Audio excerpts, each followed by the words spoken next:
In this video, I'm going to show you how to add text in Adobe Express. So first of all, make sure you are on the official website of Adobe Express and already logged in with your credentials. So now click this plus button on the upper left corner. And in here, you will choose what kind of design you want or templates you want to start. So you can start with customize and you can choose a template size. So I'll click the landscape.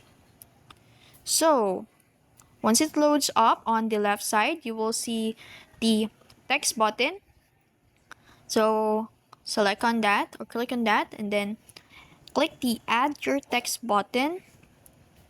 So click that, and as you can see, you've successfully add text here in Adobe Express. So you can customize it to whatever text you want to put in here.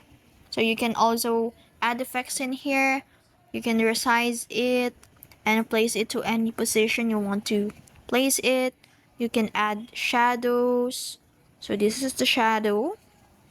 So we have a different types of shadowings you want to apply to your text. And yeah, that's it. You can explore the features here in Adobe Express.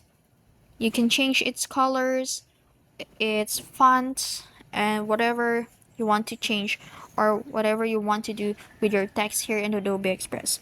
And that's it. That's how you add text here in Adobe Express. If you found this video helpful, don't forget to like, share, and subscribe to the YouTube channel.